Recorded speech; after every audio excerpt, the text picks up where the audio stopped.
Welcome to the Whiskey, Jazz, and Leadership Podcast. Subscribe now so you don't miss a drop of straight talk you can't get anywhere else. We discuss the whiskeys to drink, music to listen to, and what it really takes to be an effective leader. I'm your host, Galen Bingham, the leadership strategist. Tonight's guest, the award-winning master blender for Doc Swinson's whiskeys, Jesse Parker. Hey, what you drink? There was a point in time, specifically when I lived in Houston. So this was back in, the early 2000s, and very Spanish influenced, Hispanic influenced area. And I just found myself very enamored by the culture.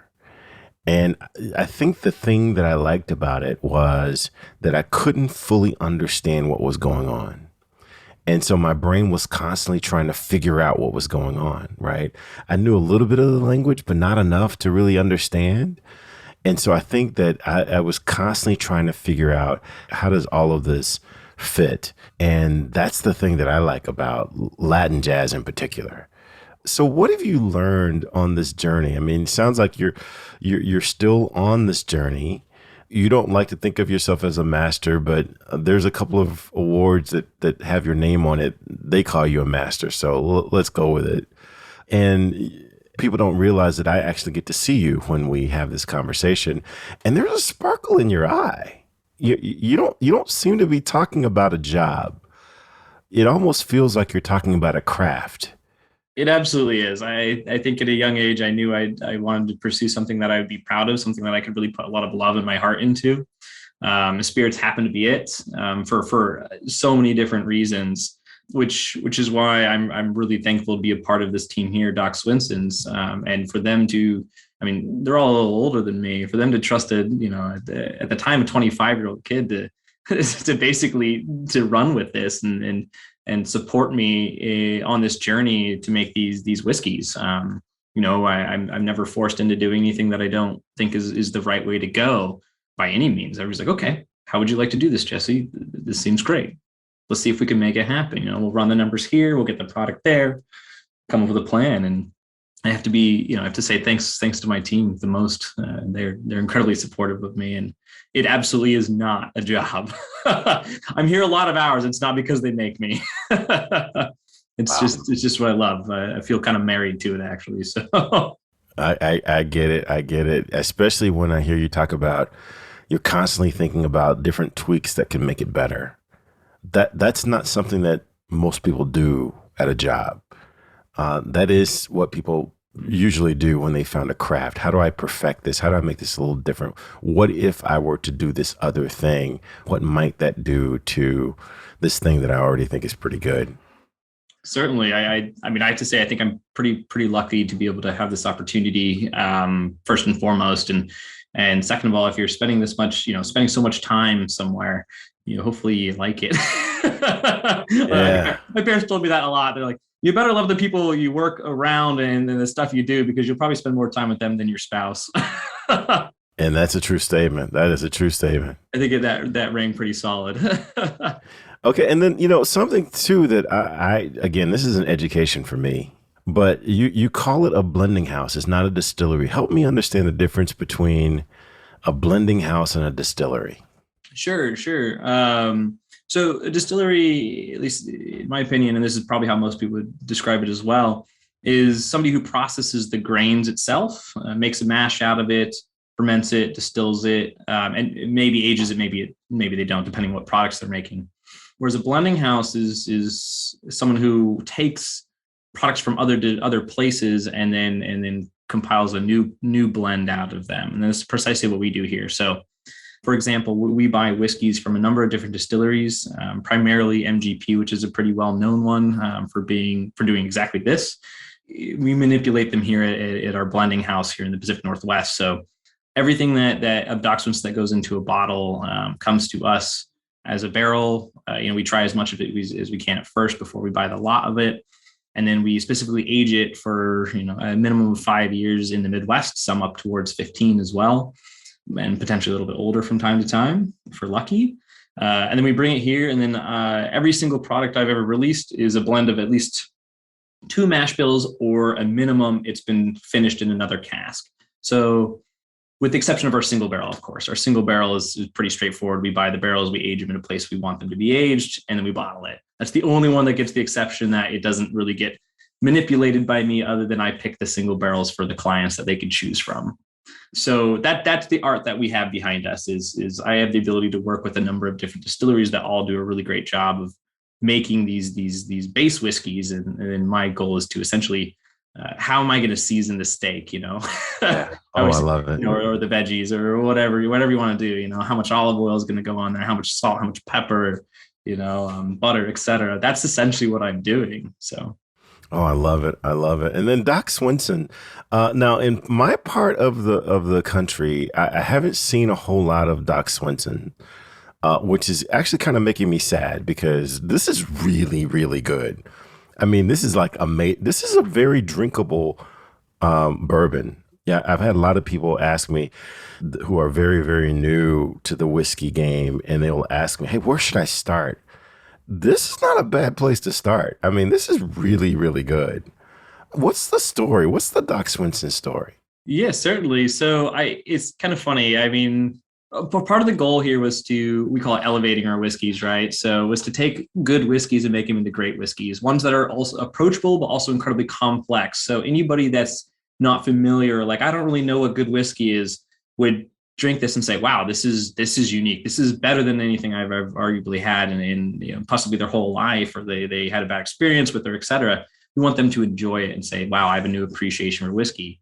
And on the flip side, the connoisseurs, the people out there who know far more about whiskey arguably than I do, that are, know the nitty gritty details of every single brand out there. We want them to be able to say, wow, this is pretty excellent. Wow, they can understand what direction I'm going with it. Which sometimes is an uphill battle. Kind of going back to what I said earlier, the Finnish whiskeys not everybody wants to pick one up, because sometimes they have a bad rap, or you're a purist. But I've actually had a lot of people who are like, I don't like Finnish whiskeys, and these are pretty darn good.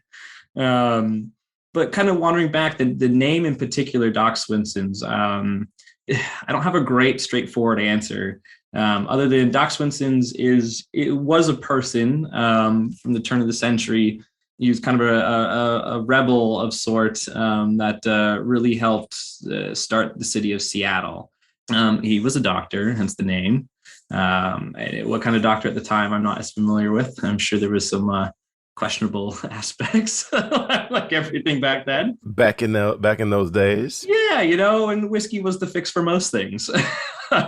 It really was. But we didn't really want the brand to hinge on this person, because in the end, that's not who we are, and it's not really a regional product. I mean, we do all the blending and a good chunk of the aging and finishing here in the Pacific Northwest, but it's also done. It's fermented and distilled in the Midwest. It's aged for a minimum of 5 years in the Midwest to take on those classic bourbon or rye whiskey notes, depending on what we're working with. And really, Doc Swinson is kind of the embodiment of us, the team here. And there's 4 of us primarily in the office that we're all a little bit harebrained. We're all a little bit odd. We all really enjoy drinking really good whiskey, and we're here to enjoy it. And we think Doc Swinson's as a brand is what kind of embodies that essence, so to speak. We're a little mad scientisty too, so it kind of works out. None of us have a true background or pedigree in this, and yet here we are. We're running with some of the greats out there as far as competitions go, and tastemakers such as yourself, who are like, wow, you're playing jazz, man. I mean, again, when you think about the fundamentals of this jazz metaphor, one of my invisible board members is Miles Davis. And Miles Davis said famously, in order to be a great jazz musician, you have to learn everything you can and then forget everything that you've learned and just show up and play. And oh my gosh. And I think about that. So often people want to leave out one of those pieces, right? They don't want to learn. They just want to get out there and start playing. Well, yeah, you can do some things, right? But you're not doing it on purpose, right? You're just accidentally succeeding if you don't study. And then there are some who just want to study and they want to be purist. And there's a place for that, but you don't get those pleasant surprises. Miles Davis also said, I don't want you to play what's there. I want you to play what's not there. Right. And it's hard to do that if you're so tied to the rules and the structure and how things are supposed to be done. You're doing both. Right. You've learned the fundamentals. You've got the courage to try different things. I believe that is going to be your pathway to being an amazing brand because, first of all, you got a good product. It's hard to become an amazing brand if you don't have good product. And then you're not afraid of the cutting edge. It's hard to do amazing things if you don't take risks. And you're doing it, man. You're doing it. Well, thank you. That's actually great. That's a great analogy for I think exactly what's going on, because I think that is one of the most difficult things to contend with is being somewhere that hasn't really been yet, especially in this industry. And I mean, there's plenty of times where I'm racking my brain back and forth. I'm saying, is anybody going to like this? Is this where it needs to be? And that's where you have to go back again and say, trust your gut and say, no, this is worth something. This is good, and let's put it in the market and see what people actually say, of course. But and maybe tweak it from that a little bit. But in the end, we're getting excellent response. And this portion of Docs, this version of Doc Swinson's is really only a year and a half in the market, to be totally honest. I mean, I've been working on these kind of ideas for years, most of my adult life. But here it is in practice, and maybe a year and a half in, and people are catching on and saying, wow, this is wild. So it's kind of funny to have to wait this long to actually get this kind of positive feedback. And like you said, you have to be willing to do it. You got to show up, and you have to use the heart and soul to make it happen, because you could do everything from a recipe book, but great. There's plenty of people out there that can do that probably arguably far better than I. And this is my direction of where I would like to excel. Wow. So now I mentioned Miles Davis as being a member of my Invisible Board of Directors. And this, I wouldn't say daredevil, but this willing to take risk comes through in some of the folks that you've listed as being members of your Invisible Board of Directors. And this idea of an invisible board, these are people who they could be living, they could have passed on, they could have been people that you've met, they could have been people that you've only read about or you've experienced on television, but they're someone who frequently come to mind when you try to make decisions about directions to take or things to do. And you've mentioned some pretty daring folks on your board. So you got Anthony Bourdain, you've got Gordon Ramsay. Talk me through some of the folks that you've put on your Invisible Board of Directors and why. Surely, absolutely. So those two, Anthony Bourdain and Gordon Ramsay, were here's some big influences in my life as a child. I watched all of their shows when I was a little kid. I mean, even the early Anthony Bourdains were, the TV was still only square. And he barely talked at all. And he was so shy. I swear it cracked me up. And I didn't even know what was really happening half the time. And I would get up in the morning before school every single day, and I would watch Anthony Bourdain and Gordon Ramsay on TV for like a half hour in the morning. And it was like what I looked forward to. And yeah, they're people who were willing to dare to do something a little bit different, to show also what is amazing about what they do to other people. And that's how we all get excited, right? That is like community. It's part of building a community, which I think is incredibly important. And then who else did I put on there? Oh my gosh. Francis Mallmann. I mean, once again, all big chefs, right? I mean, of course, he's a fantastic character. He's a showman, and I think that's really fantastic. You got to have a little bit of that in your life too. That's how you share good things. And somebody who wants to just live it, they just want to be in it all the time, which is absolutely incredible. Somebody who's willing to embody what's happening around them and use a different medium of art to show everyone else. So all a little bit daredevils. And who else did I put in there? One of my more favorite authors, Jack Kerouac. Well, a leader in the Beat generation, somebody who is not afraid to be kind of a rebel, somebody out there, outspoken, and in a place that was arguably, very taboo at the time. And then Hunter S. Thompson was the first book I really remember reading when I was a kid, and I was surprised. You blame my parents for that one. My dad. I remember I think he got called into an office meeting at my school. For like was it sustained silent reading? You have to like read for half hour, 45 minutes every day in class, and I just wasn't doing it. Everything the schools gave me, the classic books that every kid wants to read, I just was not interested. And my dad handed me a book, said this is one of my favorite books to take to Alaska when he'd be working. And he'd read it so many times that the binding had fallen apart. I had to keep this book in like a folder, and it was The Curse of Lono by Hunter S. Thompson, illustrated by Ralph Steadman. So a lot of questionable drugs went into that. But I found myself attached to these books in a number of Hunter S. Thompson books in his life. Just for being people who were willing to be themselves. And that I think is an important part of the journey that we all have to go through, that are also kind of rebel rousers. I'm actually a pretty like logical and reserved person, but I like a little chaos, and I like things that are a little bit adjacent to what should be, which I think is part of the spice of life, right? And it keeps things interesting and people creating. Wow. I love how certain elements of every member of your board seems to be coming through in the personality that I'm seeing here. And it's just interesting to me how they seem to all influence, even from the chef's standpoint to the risk takers to to the authors who are willing to be daring. I don't see how you get to where you are without having those attributes. And so they are definitely strong influences, from what I can tell. Absolutely. I mean, they're envelope pushers and leaders at the same time, for whole movements, which is great. They're wonderful people to look up to, and they're not the only ones I'd probably put on the board, but they're the ones that came to mind, and they've always been there. Absolutely. Well, hey, one of the things that I can't leave my leaders out. So now, talk to me a little bit about how what you're doing might contribute to advice to leaders who are trying to either move entire organizations, or they're just trying to get their thing a little bit better. And you've shared so many great leadership principles. Do you think of what you do as being leadership inspiring? Yeah, I think so. Absolutely. I mean, to be kind of on maybe not the front runner by any means of the crowd and finished whiskeys or anything like that, or blending American whiskeys, but right there with them saying that, hey, this is possible. And even more so, I think for somebody as young as myself, I mean, most of the people that are doing this have, 15, 20, 30, 40 generations of experience within their families. And here I am, I have no pedigree in this. And I'm running right next to them the entire time. Or at least recently, as we've gotten our products out there. I think that's kind of an ode to saying, if you have a dream, you should try and follow it as best you can.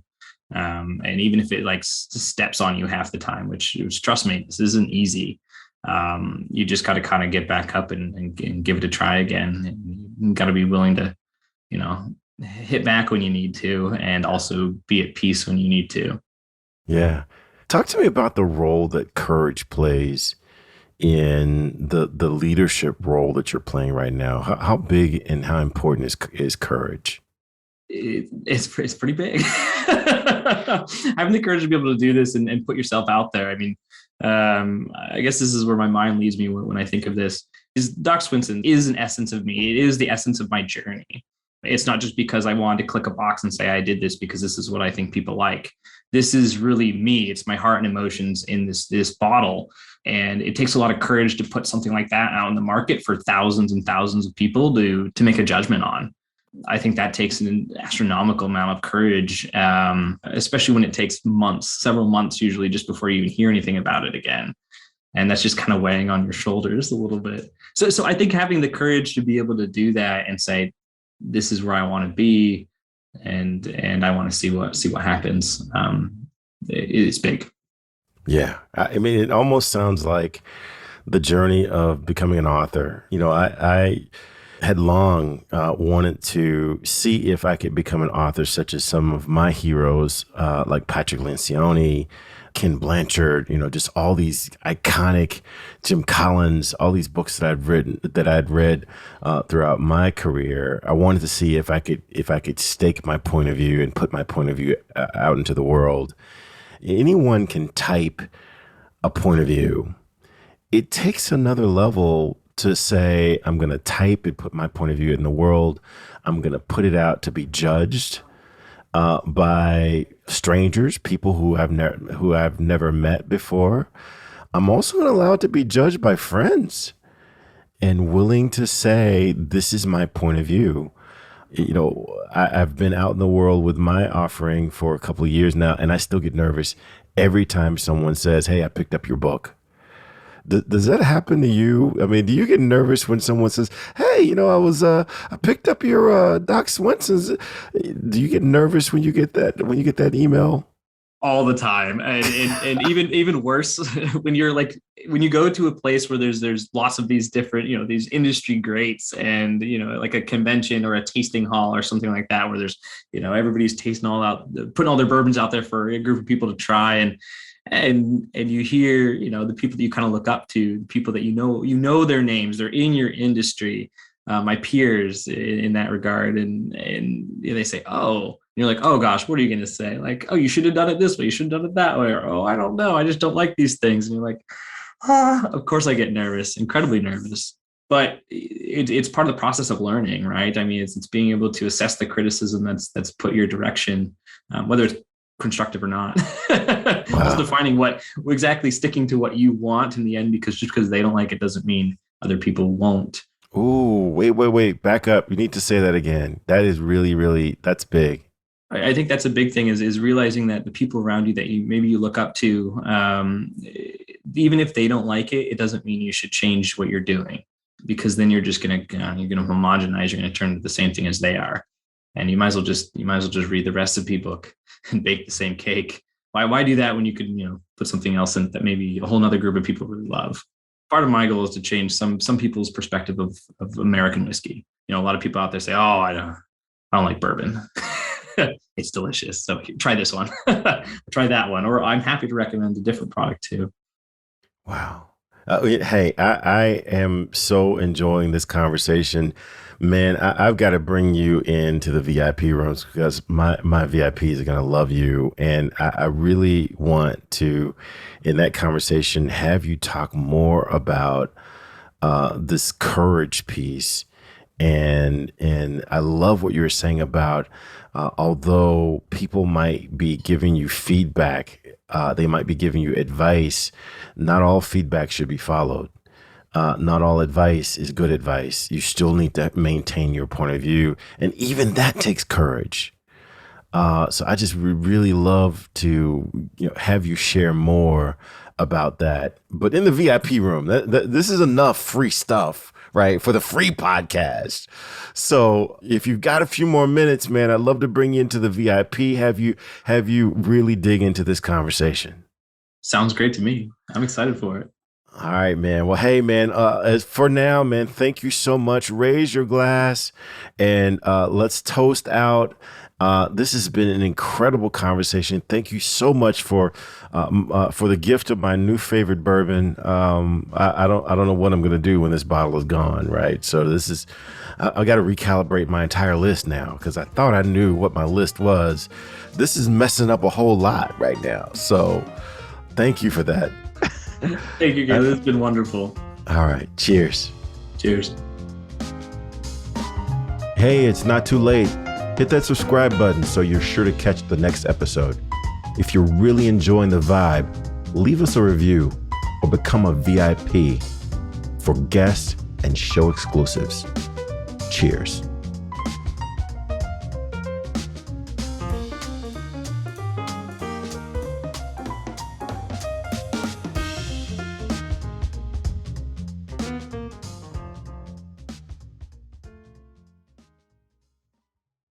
This podcast is a part of the C-Suite Radio Network.